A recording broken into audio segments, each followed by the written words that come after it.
को खत्म करने का काम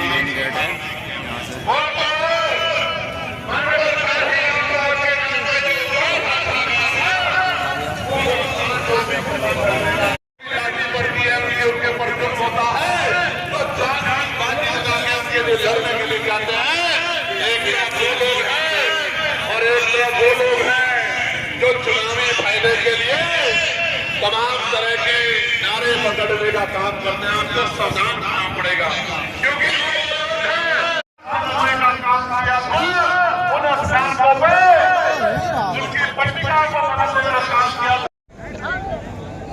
सम्मानित साथियों, अपनी बात शुरू करता हूं। बाबा साहब डॉक्टर भीमराव अम्बेडकर नाम लेके इस देश में जन्मे सभी संतों गुरुओं महापुरुषों को नमन करता हूं। साथियों, मंच पे आसीन हमारे नेता माननीय सांसद चंद्रशेखर आजाद जी, उत्तर प्रदेश के प्रदेश अध्यक्ष माननीय सुनील कुमार चित्तौड़ जी व पूरे कन्नौज की इस सभा को सफल बनाने वाले सभी सम्मानित साथियों को जय भीम। और आपको दिल की गहराइयों से धन्यवाद करता हूं कि आपने इस सभा को सफल बना के आजाद समाज पार्टी का परचम लहराने का काम किया है।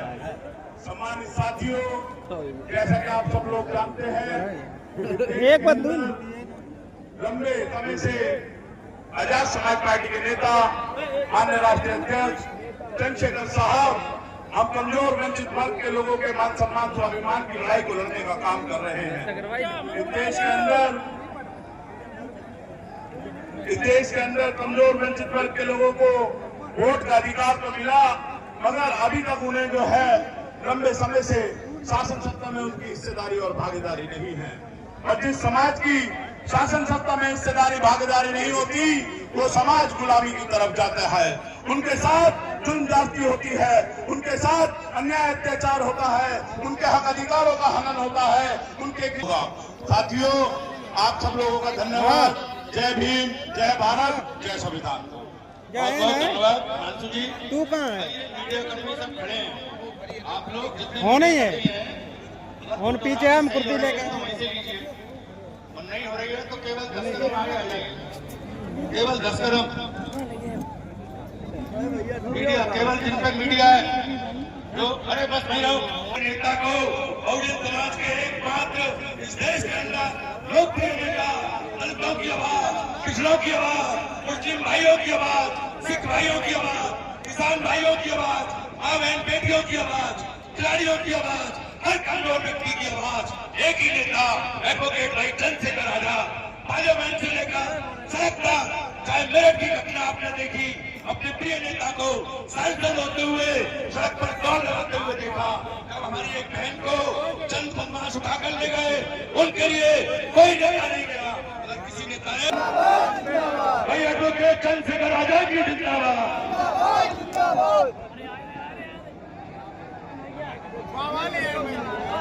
भैया थोड़ी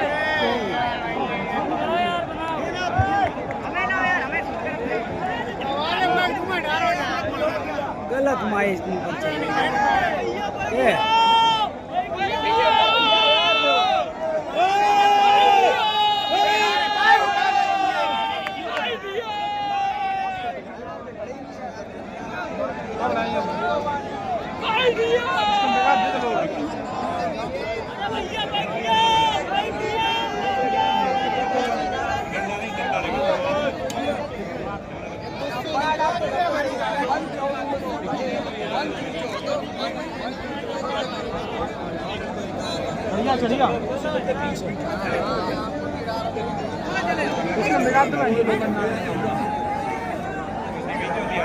झंडा लगा है।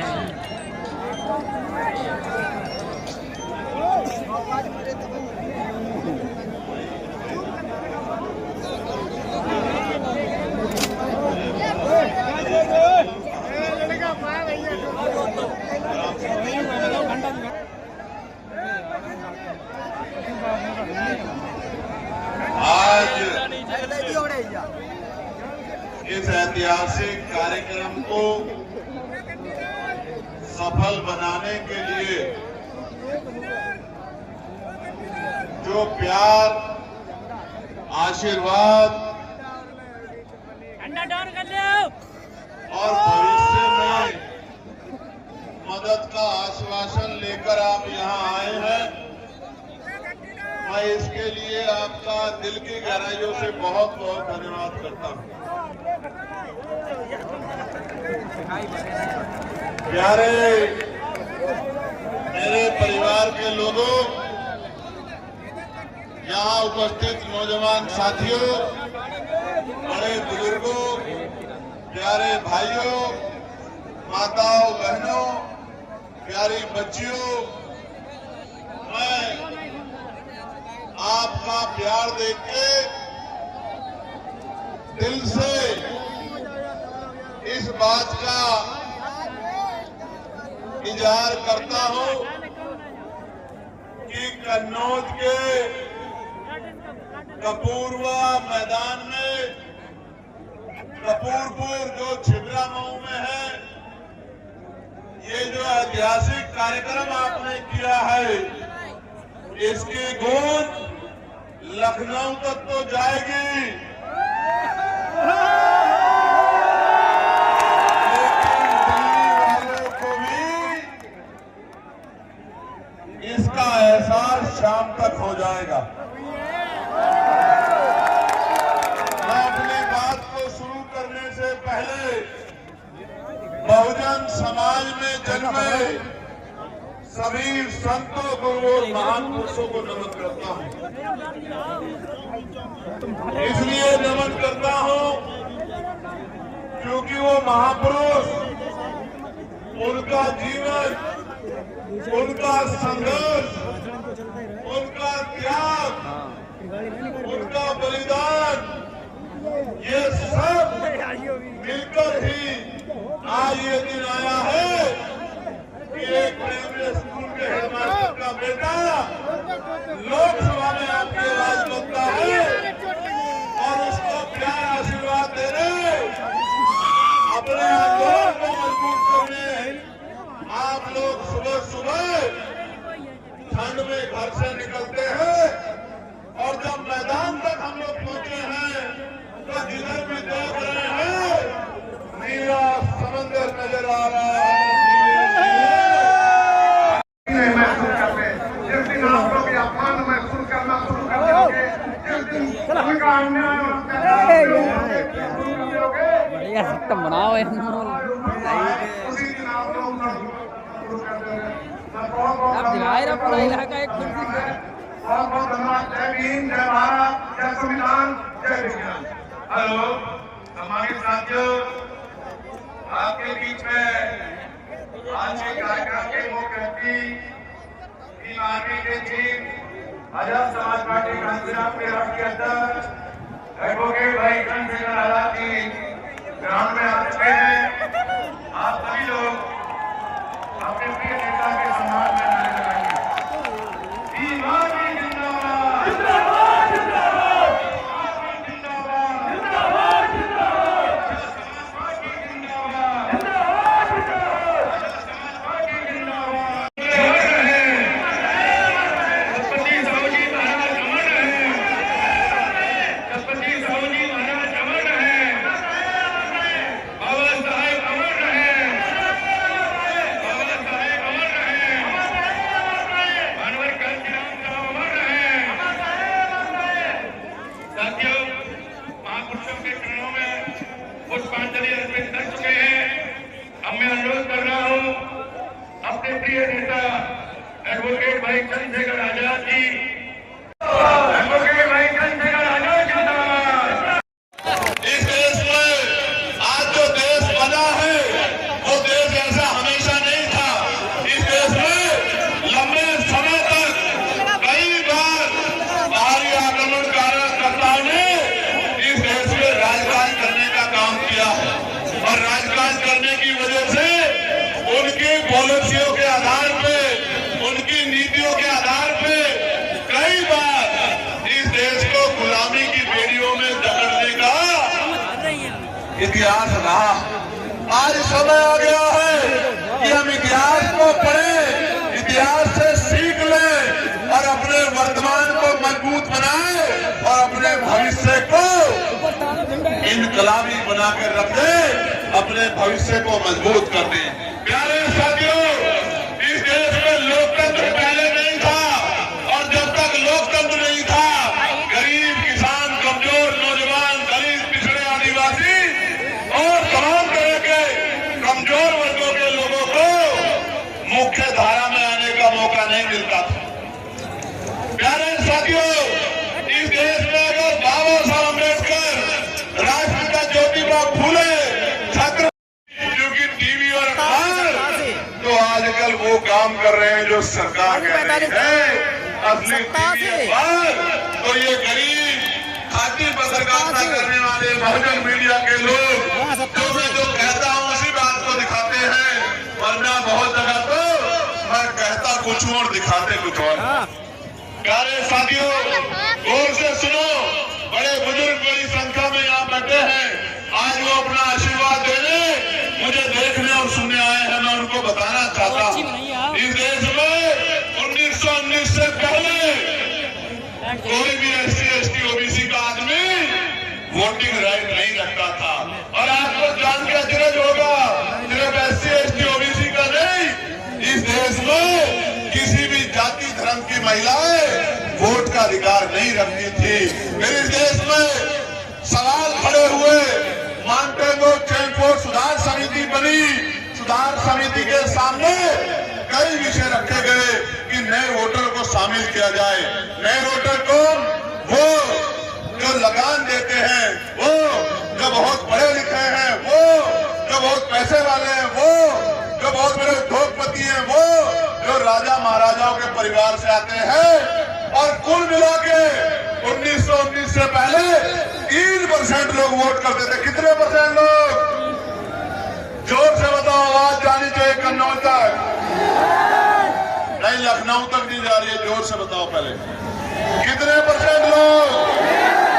3% लोग। फिर जब ये मांटेगो चेमफोर्ड सुधार समिति ने नए प्रयोग किए तो 15% लोगों को वोट का अधिकार मिला। मैं बहुत जिम्मेदारी से कह रहा हूँ, जिन महिलाओं को नहीं पता कि बाबा साहब ने क्या दिया है, मैं उन महिलाओं को, अपनी बहनों को, तमाम जाति धर्मों की बहनों को कहना चाहता हूँ कि अगर बाबा साहब अम्बेडकर ना होते तो इस देश में प्रधान से लेकर प्रधानमंत्री, राष्ट्रपति, महिला कभी नहीं बन पाती। मैं चैलेंज करके, ऐलान करके कहता हूँ, और डिबेट करो जिसको जानकारी नहीं है। तो बाबा साहब अम्बेडकर ने क्या किया? बाबा साहब अम्बेडकर ने ये किया कि 1928 में 28 का धिक्कारणी सभा के जरिए एक ज्ञापन दिया। ऐसा ज्ञापन, जैसा ज्ञापन आप जिलाधिकारी को देते हो, मुख्यमंत्री को देते हो, राज्यपाल को देते हो, राष्ट्रपति जी को देते हो, ऐसा ज्ञापन दिया। और उसमें कहा कि ये कैसा लोकतंत्र है जिसमें गरीब, दबे, कुचले, महिलाएं, दलित, पिछड़े, आदिवासी, अल्पसंख्यक वोट ही नहीं कर सकते। और जो वोट ही नहीं कर सकता वो चुनाव कैसे लड़ सकता है? इसी बात को समझ लो भाई। अगर आप में से कोई वोटर नहीं है तो क्या वो भारत का कोई भी चुनाव लड़ सकता है? लड़ सकता है। जब तक आप वोटर नहीं बनोगे, जो मानक है उनको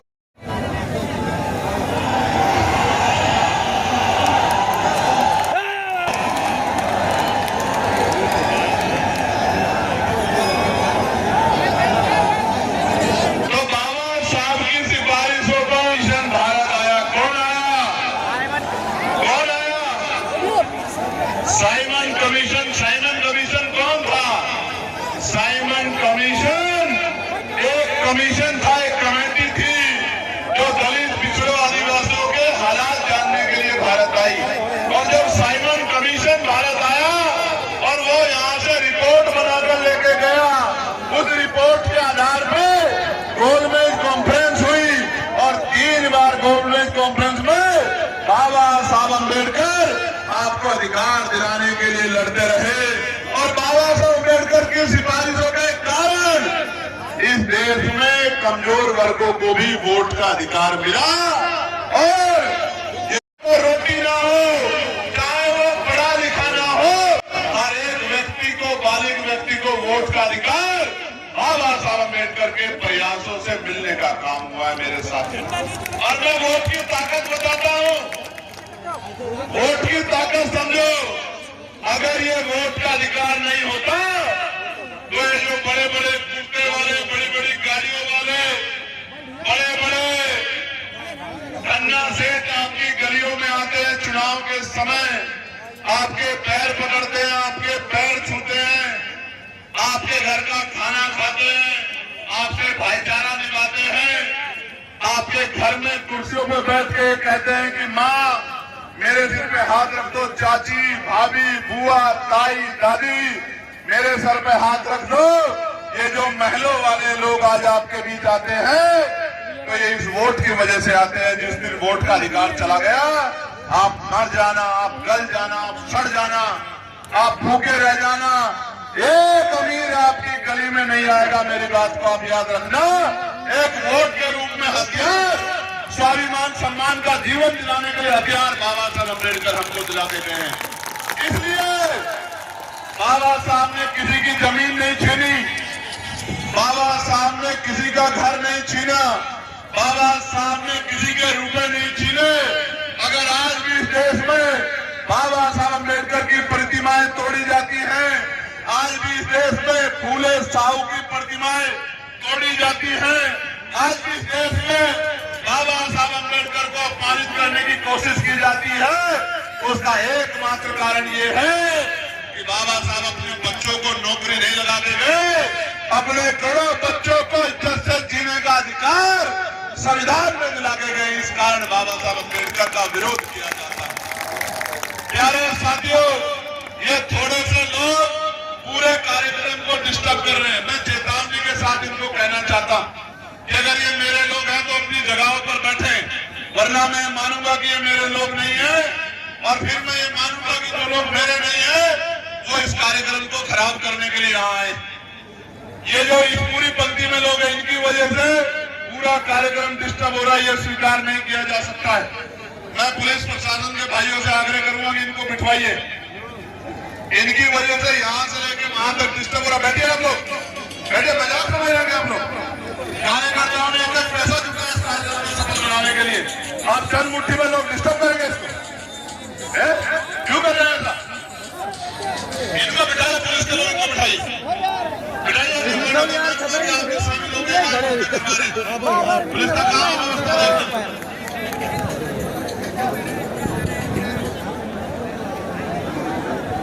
बिठवाइए, तभी बात शुरू होगी। ये चंद आप लोग हाथ में हाथ करके बैठे रहोगे, कुछ नहीं कर पाओगे। भीड़ कभी राज नहीं करती है, भीड़ कभी राज नहीं करती है। राज योद्धा करते हैं, योद्धा बनना पड़ेगा, ज्ञान हासिल करना पड़ेगा और अपने अंदर अनुशासन पैदा करना पड़ेगा। जब तक अनुशासन ऐसे आए हो और ऐसे ही चले जाओगे, कुछ नहीं कर पाओगे, समाज की मदद नहीं कर पाओगे, प्रदेश देश की मदद नहीं कर पाओगे। इसको बिठा दीजिए, वालों को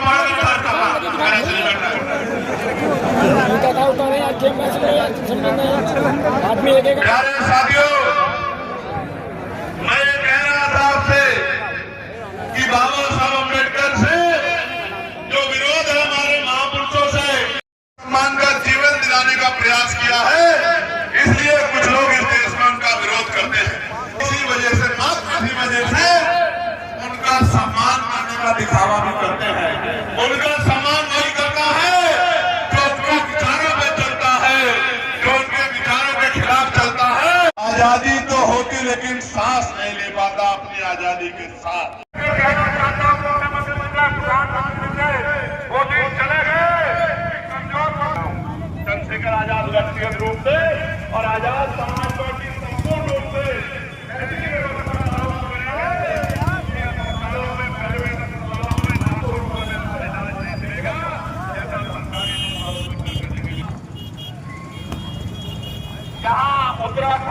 बस ये कुछ गैर जिम्मेदारी कर रहे हैं नौजवान, बाकी तो सब मान गए। यहाँ नौजवान है, आपका फोटो मैंने देख लिया, लेकिन अब आप बैठ जाओ वरना मैं मानूंगा कि आप बहुत जिम्मेदार साथी रहे हो। फिर मैं इस बात को मानूंगा, फिर मैं मानूंगा कि हम चाहता है, हमारे विरोधी लोग चाहते हैं वही काम आप कर रहे हो, फिर मुझे ऐसा लगेगा। बैठ जाओ जल्दी से। शिकार हुए और बड़े तकलीफ के साथ कहना पड़ रहा है कि कि भाई सौरभ गौतम हमारे बीच में नहीं रहे। सड़क दुर्घटना में वो हमें छोड़कर चले गए। और जवान के प्रभारी प्रकाश विश्वकर्मा जी, आप दोनों से मेरा अनुरोध है, विश्वकर्मा जी, रामगोपाल जी, दोनों हमारे जवान के साथी हैं और बुके फेंक करके बाबू शिवदयाल चौरसिया, परमानंद लोधी जी, सतराम बीए प्रजापति जी, तमाम महापुरुषों ने अपने जीवन का एक एक मिनट इसी बात के लिए निछावर कर दिया। अपने बच्चे अपनी जवानी कुर्बान कर दी, अपना सुख कुर्बान कर दिया।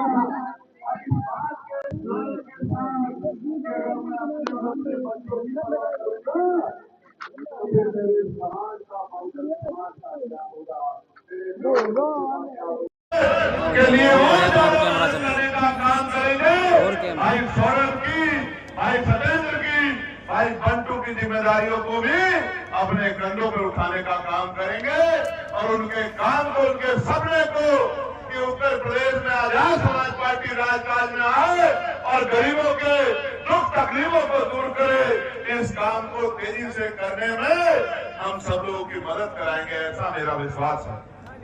मैं कुदरत से प्रार्थना करता हूं कि भाई सौरभ जी के परिवार को ये दुख सहने की शक्ति दे और संबल दे।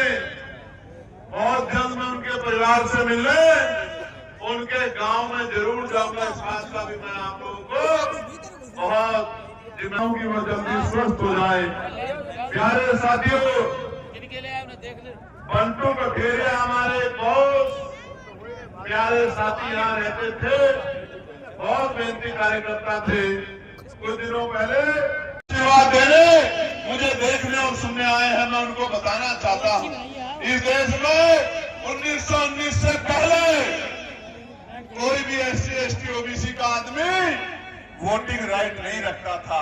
और आपको जानकर अचरज होगा, सिर्फ SC ST OBC का नहीं, इस देश में किसी भी जाति धर्म की महिलाएं वोट का अधिकार नहीं रखती थी। फिर इस देश में सवाल खड़े हुए, मानटेगो चैनफोर्ड सुधार समिति बनी। सुधार समिति के सामने कई विषय रखे गए कि नए वोटर को शामिल किया जाए। नए वोटर कौन? वो जो लगान देते हैं, वो जो बहुत पढ़े लिखे हैं, वो जो बहुत पैसे वाले हैं, वो जो बहुत बड़े उद्योगपति हैं, वो जो राजा महाराजाओं के परिवार से आते हैं।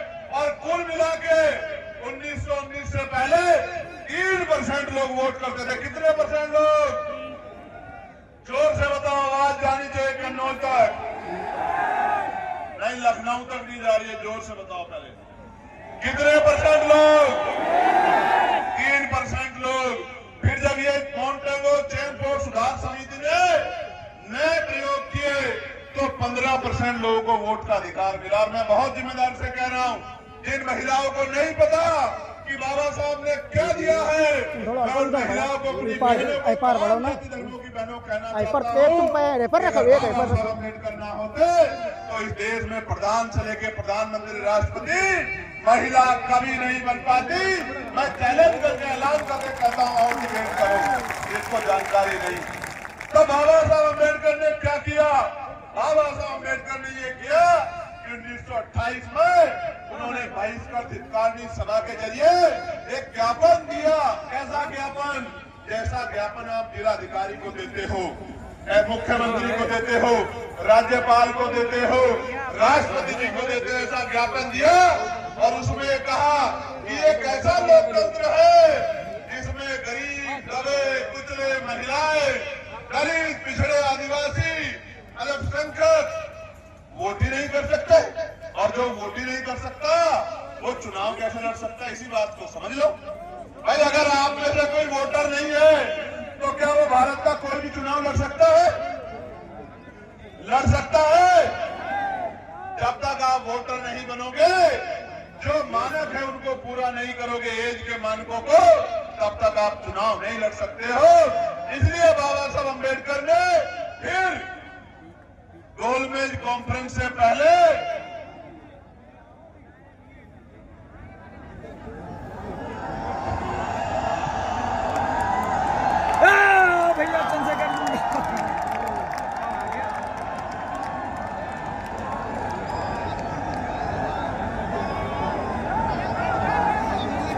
तो बाबा साहब की सिफारिशों पर साइमन कमीशन भारत आया। कौन आया? कौन आया? साइमन कमीशन कौन था? साइमन कमीशन एक कमीशन था, एक कमेटी थी जो दलित पिछड़ों आदिवासियों के हालात जानने के लिए भारत आई। और जब साइमन कमीशन भारत आया और वो यहां से रिपोर्ट बनाकर लेके गया, उस रिपोर्ट के आधार पे गोलमेज कॉन्फ्रेंस हुई और 3 बार गोलमेज कॉन्फ्रेंस में बाबा साहब अम्बेडकर आपको अधिकार दिलाने के लिए लड़ते रहे। और बाबा साहब अम्बेडकर की सिफारिशों के कारण इस देश में कमजोर वर्गों को भी वोट का अधिकार मिला। और ये भारत पहला ऐसा देश है जहां संविधान के लागू होने के साथ सार्वभौमिक मताधिकार यानी के महिलाओं से लेकर अंतिम व्यक्ति तक, चाहे उसके तन पे कपड़े ना हो, चाहे उसके सर पे छत ना हो, चाहे उस पे खाने को रोटी ना हो, चाहे वो पढ़ा लिखा ना हो, हर एक व्यक्ति को, बालिग व्यक्ति को वोट का अधिकार बाबा साहब अम्बेडकर के प्रयासों से मिलने का काम हुआ है मेरे साथियों। और मैं वोट की ताकत बताता हूं। वोट की ताकत समझो। अगर ये वोट का अधिकार नहीं होता तो ये जो बड़े बड़े कुर्ते वाले, बड़ी बड़ी गाड़ियों वाले, बड़े बड़े धन्ना सेठ आपकी गलियों में आते हैं, चुनाव के समय आपके पैर पकड़ते हैं, आपके पैर छूते हैं, आपके घर का खाना खाते हैं, आपसे भाईचारा निभाते हैं, आपके घर में कुर्सियों पर बैठ के कहते हैं कि माँ मेरे सिर पे हाथ रख दो, चाची, भाभी, बुआ, ताई, दादी मेरे सर पे हाथ रख दो। ये जो महलों वाले लोग आज आपके बीच आते हैं तो ये इस वोट की वजह से आते हैं। जिस दिन वोट का अधिकार चला गया, आप मर जाना, आप गल जाना, आप सड़ जाना, आप भूखे रह जाना, एक अमीर आपकी गली में नहीं आएगा। मेरी बात को आप याद रखना। एक वोट के रूप में स्वाभिमान सम्मान का जीवन दिलाने के लिए हथियार बाबा साहब अम्बेडकर हमको दिला के गए हैं। इसलिए बाबा साहब ने किसी की जमीन नहीं छीनी, बाबा साहब ने किसी का घर नहीं छीना, बाबा साहब ने किसी के रुपए नहीं छीने।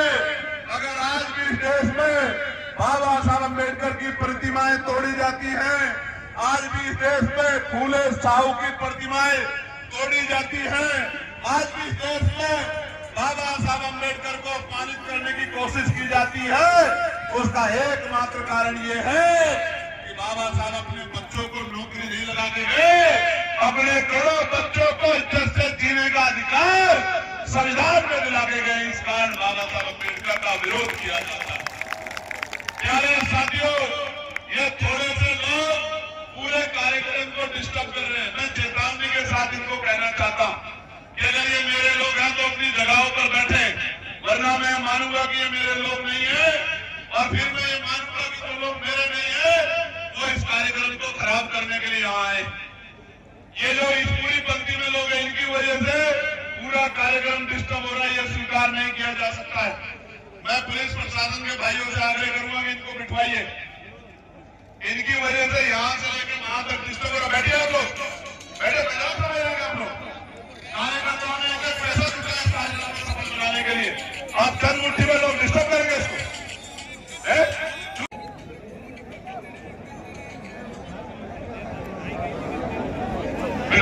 बात सुन होगी, ये चंद मुट्ठी में लड़के खड़े होकर डिस्टर्ब कर देंगे पूरे कार्यक्रम को, ये ठीक कहा है?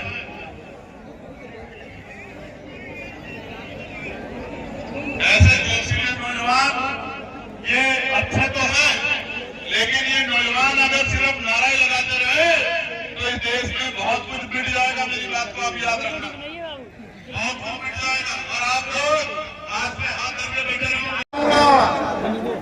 आज सुनील कुमार चित्तौड़ जी को, पूर्व विधायक नसीम अहमद जी को, माननीय यशपाल मौर्य जी को, राम गोपाल जी को, शिव प्रकाश विश्वकर्मा जी को, भाई प्रदीप निगम जी को, भाई नीरज कश्यप जी को, भाई अनूप आजाद जी को, भाई अजय वर्मा जी को, भाई चांद वाघमारे जी को, भाई हसन खान गोलू जी को, भाई कैप्टन हरीश चौधरी जी को, भाई तुलसीराम वाल्मीकि जी को, भाई छविराम जाटव जी को, छोटे भाई अभिषेक जाटव जी को, छोटे भाई जावेद वारसी जी को, जयप्रकाश जी को, उदयभान यादव जी को, अमन सिंह लोधी जी को, भाई सलमान खान जी को, जगरू प्रजापति जी को, अबू अहमद जी को,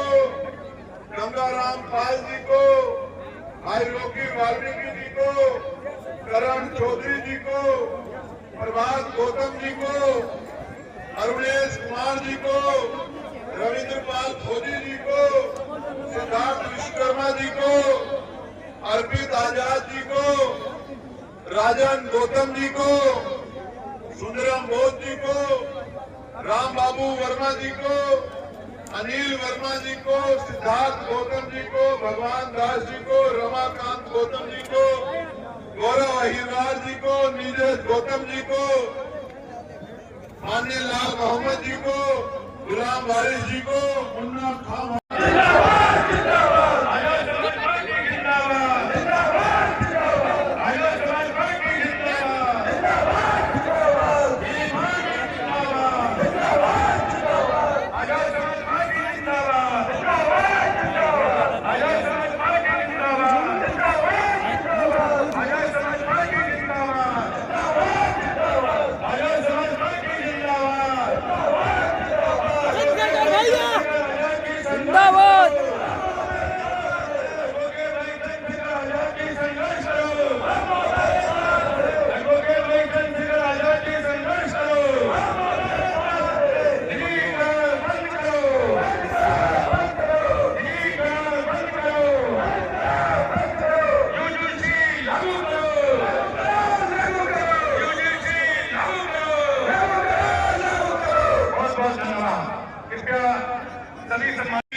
अनुशासन पैदा करना पड़ेगा। जब तक अनुशासन पैदा नहीं होगा कोई लड़ाई नहीं जीत पाओगे। लड़ाई तो बहुत दूर की बात है, अपनी शिक्षा भी प्राप्त नहीं कर पाओगे। ऐसे आए हो और ऐसे ही चले जाओगे, कुछ नहीं कर पाओगे, समाज की मदद नहीं कर पाओगे, प्रदेश देश की मदद नहीं कर पाओगे। इसको बिठा के वालों को पकड़ कर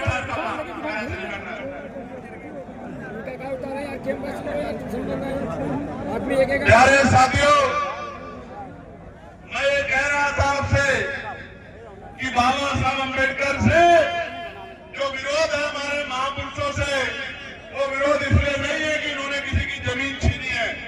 उन्होंने आपको स्वाभिमान सम्मान का जीवन दिलाने का प्रयास किया है, इसलिए कुछ लोग इस देश में उनका विरोध करते हैं। और कुछ लोग इसी वजह से कि आप उनको मानते हैं, कुछ लोग इसी वजह से, मात्र इसी वजह से उनका सम्मान करने का दिखावा भी करते हैं। उनका सम्मान वही करता है जो उनके विचारों में चलता है, जो उनके विचारों के खिलाफ चलता है, न वो उनका सम्मान करता है, न वो आपका अपना है। इम्पोर्टेंट है। ये जो नौजवान इस तरफ खड़े हैं, मैं आपको ये आग्रह करना चाहता हूं कि जगह नहीं है,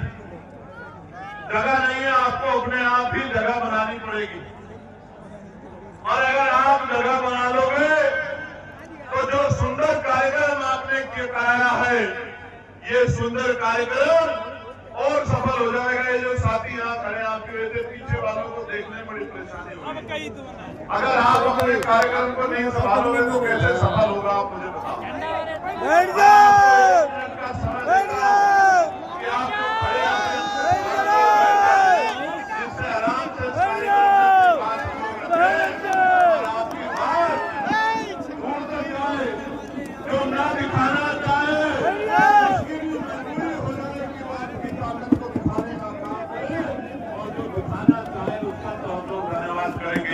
ये जो बीच में साथी है, इसको मदद थोड़ी सी करानी पड़ेगी। अगर ये नहीं कराएंगे तो चलिएगा पर कुर्सी देखे रहिए, मान में कुर्सी ले लिए फिर आसान होगा।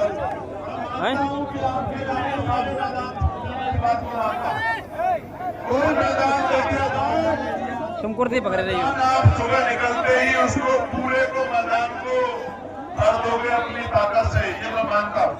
लेकिन मेरा आग्रह है कि अगर आप बैठ जाओगे और करें, जब आप मेरी बात को सुनोगे, सेक्टर तक, विधानसभा तक, अपने जिले में, अपने मंडल में जब आप जाओगे और जब आप जाके इस बात को रखोगे, मैं गारंटी से कहता हूं कि किसी के अंदर हिम्मत नहीं कि इस जन सैलाब का मुकाबला कर पाएगा। मेरी बात को आप याद रखना।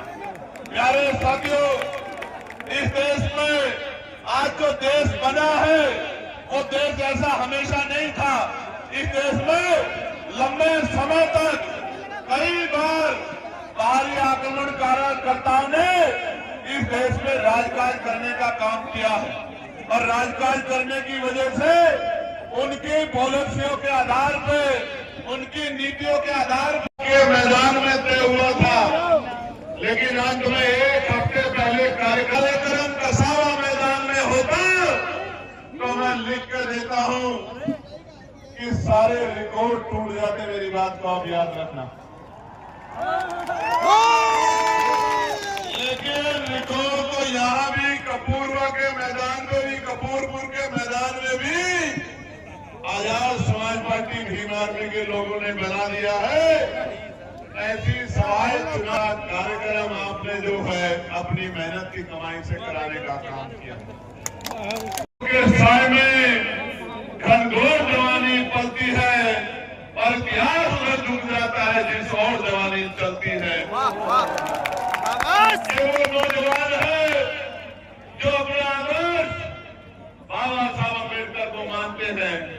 ये वो नौजवान है जो अपना आदर्श शहीद उधम सिंह जी को मानते हैं। ये वो आदर्श है जो अफगान साहब को अपना आदर्श मानते हैं। ये वो नौजवान है जो शहीद आजम सरदार भगत सिंह जी को अपना आदर्श मानते हैं। और मैं आज कह रहा हूं कि अगर नौजवान ठान ले तो वो दिन दूर नहीं है कि उत्तर प्रदेश एक नया सुंदर भविष्य 2027 में लिखा जाएगा। प्यारे साथियों, मेरे दो प्यारे भाई सौरभ गौतम नौरंगपुर से और सत्येंद्र कुमार जिंदाबाद, आजाद की जिंदाबाद, भाई चंद्रशेखर आजाद की जिंदाबाद। हमारा राष्ट्र हमारा, हमारा राष्ट्र हमारा, हमारा राष्ट्र हमारा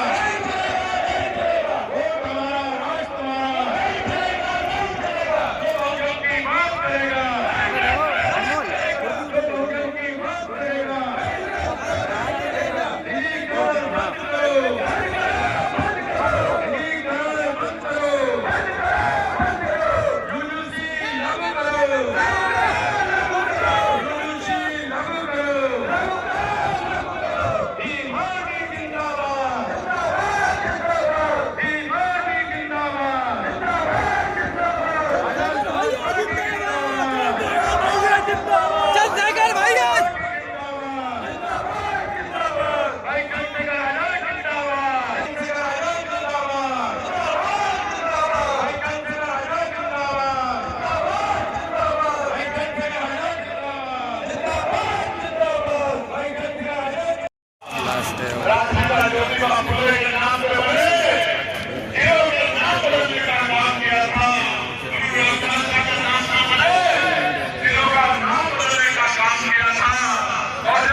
अभी हम लोग